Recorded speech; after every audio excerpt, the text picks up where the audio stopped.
Good news nga po para sa mga Manileño, mga kababayan, dahil ito nga pong Loton Underpass ay isa sa mga sinabi ni Yorme sa kanyang talumpati sa state of city address niya na ayusin nga po itong Loton Underpass. Aabangan natin kung ano yung mga magbabago dito. Sigurado magiging katulad din ito nung underpass sa may City Hall. Kaya abangan natin mga kababayan ang kalalabasan nitong i-renovate na Loton Underpass. Magandang hapon mga kababayan, nandito po tayo ngayon sa Arroceros Park, no? Dito lang po, malapit lang po sa LRT, no? Sa Central Station. Ayan.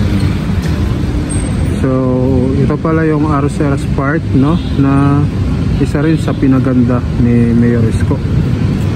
Ayan po. Ayan, pagpasok nyo naman dito, ito po yung Arroceros Forest Park. Yan po yung ang huling gubat ng Maynila. Ganda pala dito, no? Ayan, no? Guys, oh. Ganda, may fountain pala dito, no? Ayan, no?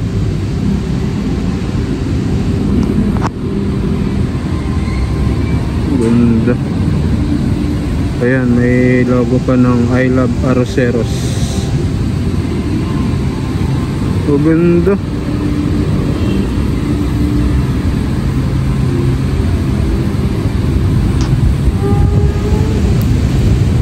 Ayan, pero ngayon yung i-update natin yung ano po, Loton Underpass.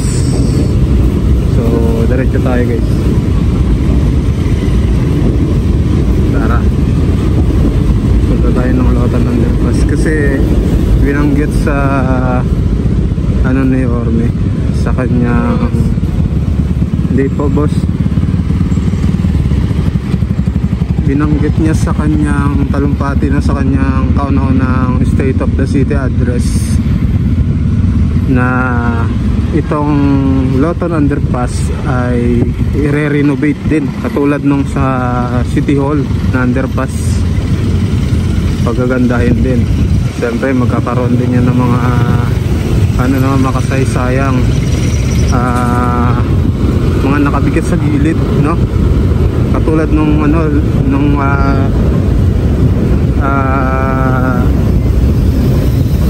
katulad nung underpass may City Hall, parang ganun din ang mangyayari. So abangan natin yung mangyayari mga kababayan. So ito naman, ito yung Metropolitan Theater. Ayan, pinaganda din ni Mayor Isko. Ayan, ganda, no? Mamaya makita nyo yan sa harap, papakita ko sa inyo.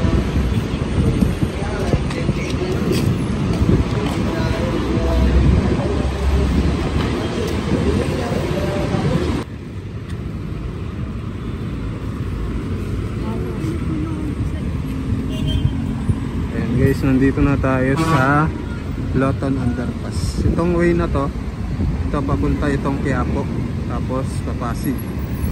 Yan, yung way na yan. So ito po yung harap ng Metropolitan Theater.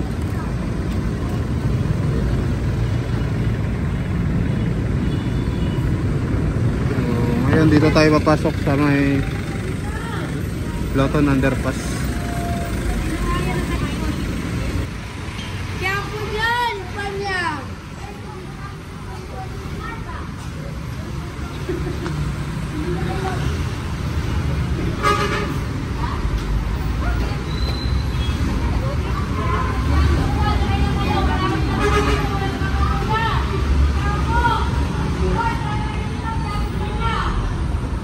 Simpleng tour lang po ito.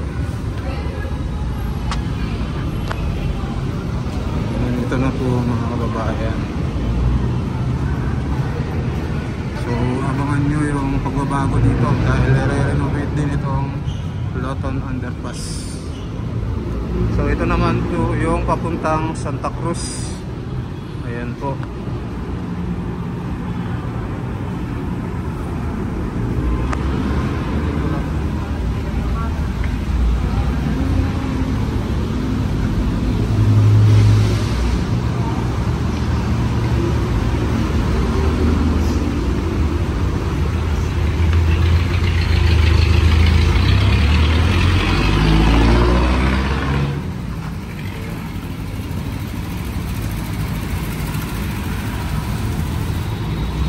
Yan po yung papuntang Santa Cruz mga kababayan. Santa Cruz, Manila. So tara, baba na ulit tayo.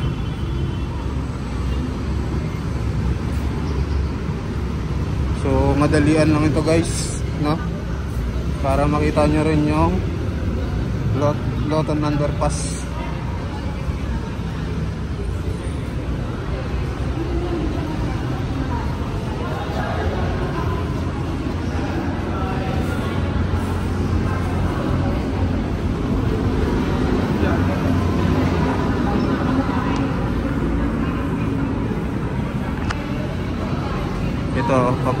Ito naman yung papuntang Divisoria.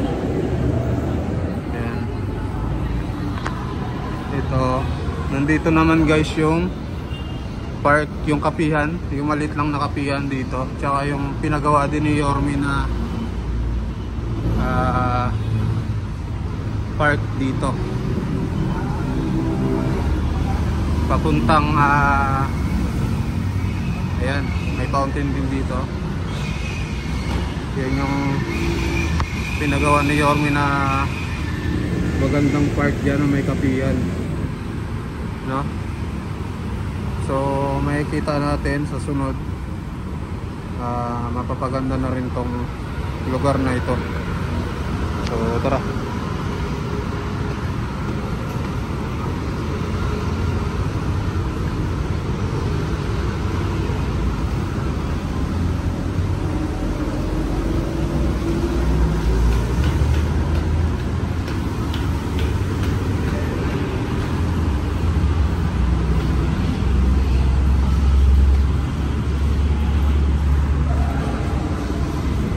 Ito naman yung papuntang Divisoria.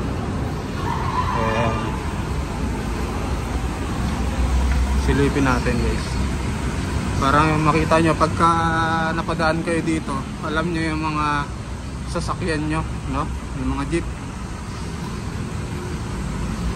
Para hindi kayo maligaw. Ayan, may mga vendors dito. Pero mga ilan lang. Ayan, may mga e-trike, no?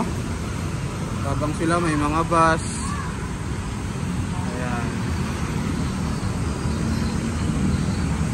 So yan, itong way na to, nandyan na po yung Jones Bridge mga kababayan. Pag dinire-diretso nyo yan dyan. At dito sa side na to, nandyan yung ano po, Manila Post Office, yung nasunog. So tara, ulit na tayo.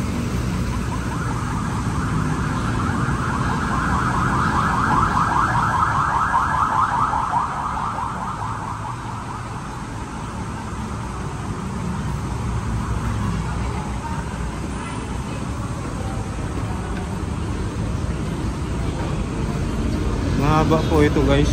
Ito ata yung underpass na pinakamahaba dito sa Maynila. Kaya pag naayos ito, sobrang ganda nito guys. So sabi nga ni Yorme, isa ito sa mga plano niyang ayusin itong Loton Underpass.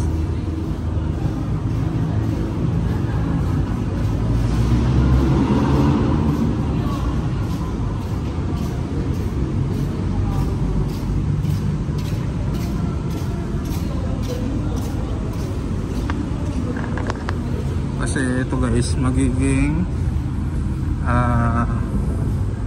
world class din to pagdating ng panahon. At saka dadayuhin itong underpass na ito, katulad nung sa City Hall nung pagtapos gawin, pinaganda ni Yorme, talagang dinayos at dinagsa. Ayan.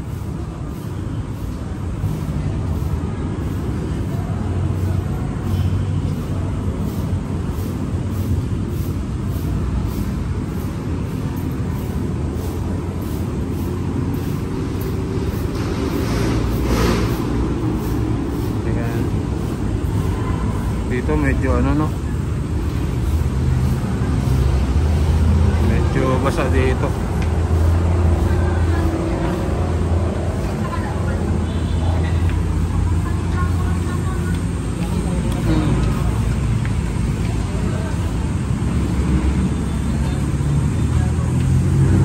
Kaya Saan pong way to? Saan pong way to? Baklaran? Hindi, nagtatanong lang.